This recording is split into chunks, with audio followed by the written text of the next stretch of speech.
He couldn't remember the last time the children watched the screens. It had been a long time, considering what they did to the Pale City. Too long, in fact. The timing didn't matter, especially at this point in time. Honestly, everything stopped mattering to him right after they died. The only thing that mattered was the screens, and keeping the others safe. They were all under Thin Man's orders, and though the pair were not close, he understood the need to save the remaining lives left in the Pale City, those who had been tormented for too long. They were currently safe in the long-abandoned apartments within the Pale City, but he could never feel safe, especially when he knew he was out there. He let out a harsh sigh, wiping a layer of sweat off his forehead as he turned the TV with the dials on the sides. Bloodshot blue eyes studied every image of the wilderness with such intensity, he should have lost his eyesight. Yet, he refused to pull his gaze away from the screen, especially when he could feel him even from this room. Everything around him had faded into white noise as he was so focused on his task. Nothing could break through his thick bubble of concentration, nor could any noises reach his ears. The only things that could reach him were the calls and hollers of Thin Man's children, or the noises normal in the woods. Since he was so distant from the rest of the world around him, he didn't take notice of the few other children who had crept in to check on him, nor heard the terrified gasp leaving small lips, nor the panicked screams as all hell broke loose. The Thin Man pushed the door open to the apartment where he was keeping the lost children he found around the Pale City, till he could safely get them away from this damn place to the Maw. He had heard from the janitor that the lady had started to prepare to make the Maw into a safe place for the children of the world, or something like that. He honestly had no idea what his wife was planning to do with the Maw, as Roger was rather vague. Plus, he was being tangled with the other children who were panicking more than usual in a cycle. Apparently, there was talk of a sickness that was making its rounds with the children aboard, and an adult with a deer skull on his head. At least, that was what the Thin Man was able to make out before Roger had to return to his duties. Not a long conversation, but still one that had the Thin Man scratching his head and asking a lot more questions than usual. And he never did that much overthinking. However, he didn't really get a chance to fully ask those questions, as of course, the son of a bitch signal tower that had no reason to exist had its duties for him to perform. Something that made the Thin Man roll his eyes to the other side of his head. Of course, there were stray children roaming the city, trying to hide from the remaining adults. Many young, while others were still in diapers. That latter fact about some of the children he rescued disturbed the Thin Man in ways that he never thought was possible. He thought he had already seen the worst this world had thrown at him. Nope! The world decided no one had seen the absolute worst it could ever throw at him or anyone else, really. Ugh. The Thin Man shook his head to rid himself of his thoughts, his hand gripping the doorknob so tight he nearly broke it as he turned it to the left. On the floor and remaining furniture of the former bedroom were children of all shapes and sizes. Some of them were still young enough to be in diapers. Among the group were the three boys, aka the brothers, the most recent children from the Pale City, stumbling out of a bathroom with their tiniest brother snuggled on their chests. Thin Man had no idea what the two brothers were doing in that room, but the sight of a rag in the raven-haired boy's hand, he had a feeling that they were finishing up a diaper changing or a bath. The instant the Thin Man opened the door and took a step inside the room, all the children snapped to attention. Their eyes widened, bodies tensed. Whatever they were holding in their hands dropped to the floor with a clang. Ugh. The Thin Man barely let out a sigh at that, for he was used to this behavior, and he found it hard to blame the children for their reactions towards him. They had been through a lot before he found any of them. "It's just me." At his sentence, the group of youngsters calmed down from their frozen statue stance enough to continue moving and breathing. but their eyes held the usual suspicion that children always had whenever they were in the presence of a stranger. They moved out of the way of the thin man as he stepped into the room.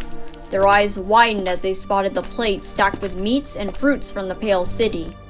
In seconds, some of their stomachs growled from hunger, and their pupils seemed to become bigger as they started to crowd around the adult, little hands gripping the fabric of his fancy suit pants. The two brothers spotted the plate as the thin man struggled to get into the room, looked at their little brother who was starting to fuss in their arms, clearly cranky. The raven-haired boy who was holding the fussy little boy in his arms took notice of this, frowning as he knew what this meant. He started rocking his little brother back and forth, patting his back and softly kissing his forehead. The middle brother quickly scrambled off towards the plate as the thin man bent over to place the thing on the floor so all the children had easy access to the food, scanning each one carefully till he found a baby bottle filled with warm milk. Huh? He almost flinched when he heard his little brother's fussing pick up in volume to soft crying, his eldest brother cringing at the noise.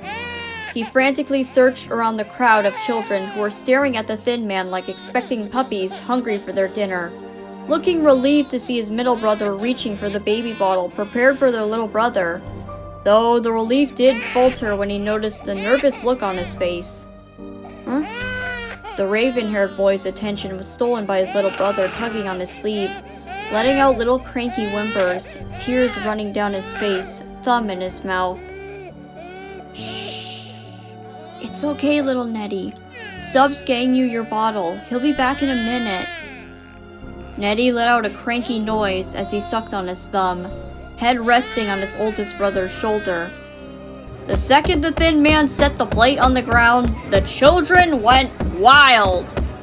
The tall man had seen this happen before when he went in to feed the children, but it still startled him when the group surrounded the plate and took everything from it like he had never fed them before. My freaking cat's in a nutshell. He let out a sigh, resting a hand against his face, which he dragged down till a startled gasp from the gray-eyed boy caught his attention. He wasn't looking in the boy's direction to know he was struggling to get to the baby bottle, but he didn't need to, for his hand had grasped both it and the boy to get him out of the crowd that would resemble crazy viewers on Black Friday.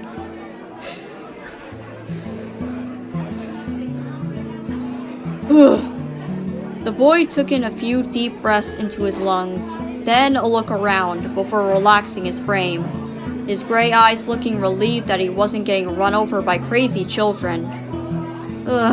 Thanks. You're welcome. Huh? Stubb felt surprise well up in his chest at the adult's response. Not expecting it, but still, he nodded. Thin Man couldn't help a small smile from forming on his face at the nod. It was a small gesture, but that hardly mattered. It was a step in the right direction to regaining trust. With a nod back at Stubb, the thin man handed the baby bottle to the middle brother, then set him on the ground near his oldest and the youngest brothers. The latter's fussiness started to pick up. Thin Man had no idea why the little boy was so fussy, but decided against saying anything as it wasn't exactly his place to ask. If he was being honest, even though he helped the brothers with toddler care, providing diapers, clothes, and milk. Most of the stuff he used was items from Rain and Mono's earlier years, but others were from around the Pale City. Thin Man felt wrong taking his son and daughter's baby items, but he figured if either Rain or Mono were there, they would have given that shit up in order to save a child. It made the broadcaster's heart quiver to see the poor child in such a shitty state, in just a ruined diaper. At least, he knew the baby items the Thin Man and the lady bought for their son and daughter were being put to good use. "I'm here, Nettie," Stubbs said gently as he got closer to the other two boys, his hands gently stroking the little boy's wet cheeks. As his big brother's hand came in contact with his cheek, Nettie stopped fussing and crying. his cute little orange eyes opening to peer into the gray and green eyes of his big brothers who were smiling back at him. Little Nettie couldn't help a small smile from appearing on his face as he stuck his thumb into his mouth, sucking on it lightly. Stub gave a grin as he took Nettie from his oldest brother, holding him in his arms and cuddling him close. The little boy let out a complaining squeal as his older brother held him in his arms, rocking the little cutie back and forth. "So cute!" the oldest brother exclaimed, his hands lifting Nettie's bangs, planting a kiss on his forehead. The little boy pouted cutely at his brothers, sucking on his thumb and making cute little baby noises as he snuggled in his brother's arms. Most of the children ignored the three brothers, but a couple of children, most notably a dark-skinned girl with messy black braids, perked her head up at attention. The TV flickered for a few seconds, causing the white-haired boy to flinch. However, his icy blue eyes refused to leave the screen as the image of the wilderness came up. He had no connection to the screens like the Thin Man, but that hardly mattered. He could see him as easily as the opposite was true. He walked a little closer to the screen and ran a hand down the screen. He was aware that he was unable to touch anything at the moment, but he didn't care. "I finally found you, Father. What are you planning?" "I'm still out there,"